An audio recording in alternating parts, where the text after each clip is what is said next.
Okay, hello. So now we're going to deal with conjugation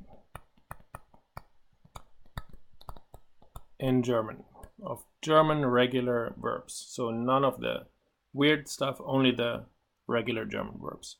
So first, maybe let's have a look at what conjugation actually means. So as you know, in English we say I work, we say you work, and then we have he, she, and it, but they don't work.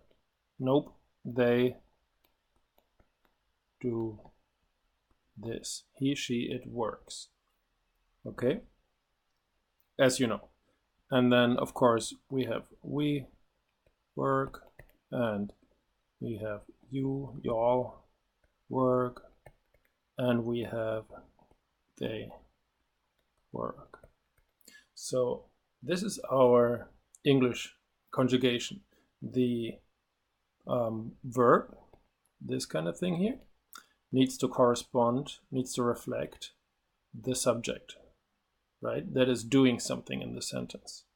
So in English, you only see this in the third person singular. So that is our first person singular, this is our second person singular, this is our third person singular, this is our first person plural, second person plural, third person plural. And only here do we see that in English. Okay. Now in German we have, well, it's German, right? Like, so things are more complicated. So we have endings here and here and here and here and here and here, right? So, well, let's get to it. Let's get to it, and we're going to first delete some stuff here. So let's get rid of this thing here. Let's get rid of that thing, this and this. So in German, as you know, we have ich, we have du, we have er, sie, and es, and we have wir, ihr, and sie. Okay, so these are our personal pronouns. And now let's conjugate our first verb. Our first verb is going to be lernen. Okay, lernen. So now this part of the verb, this part, lern, is what we call the stem. So this is the stem. Okay, and to this we add all of our endings. In this case we add an en because this thing is called the infinitive.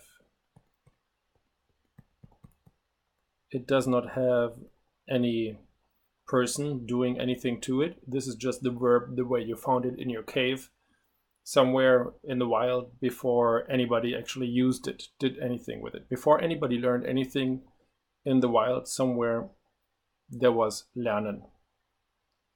Okay, so now we're going to add all of our endings to the stem lernen. Okay, here we go.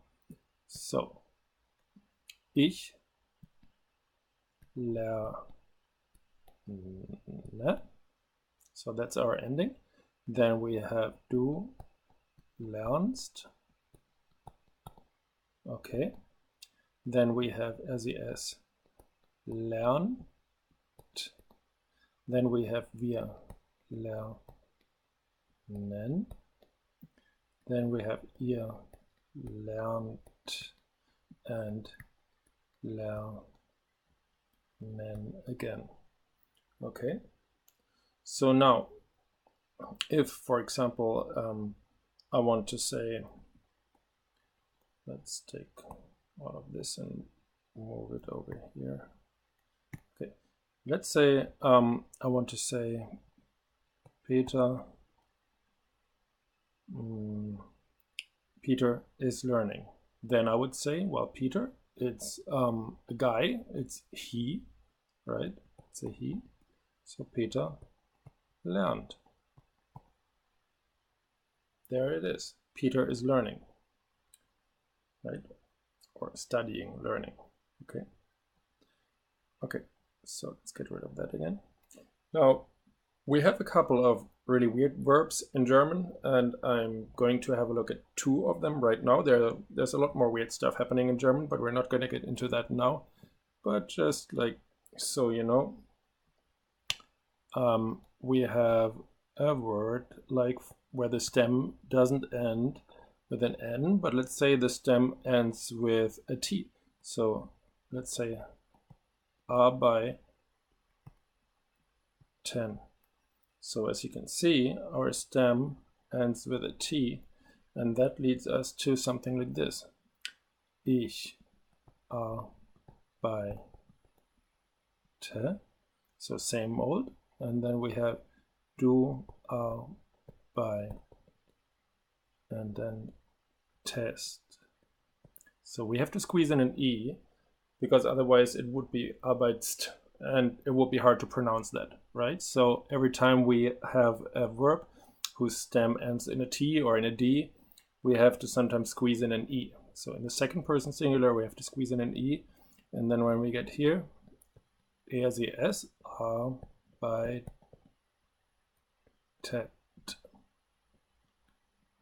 Okay, so we squeeze in an E here. Otherwise it would be arbeitet. And who can pronounce that? Not even Germans. And then the rest is regular. So, well, almost. Arbeiten. Wir arbeiten. You guys arbeitet. So it's the same as up here, right? And then, of course, arbeiten. All right. Okay, so now I'm kind of running out of space, but that's okay. So let's have a look at one more verb where the stem ends with an S. So let's take a verb like reisen.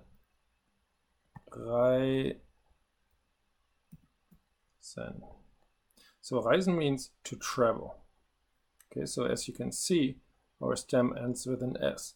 So what we have here, what we do then is our stem ends with an S, so it would be ich reise. So I just add the E. Then du reist, right? We don't have 2 S's, so it would be just du reist. We drop that one S, okay? And then sie es reist, okay? And then wir reisen, ihr reist, and sie reisen. So that's all there is to it for a verb like reisen. Now, of course, there's a lot more weird stuff happening in German. There are irregular verbs, strong verbs, mixed verbs, all kinds of stuff happening that we will get to in some other lesson. But with this, what you've just seen, you can deal with most everyday conversations. This should get you pretty far already. So practice that, have fun, and see you next time.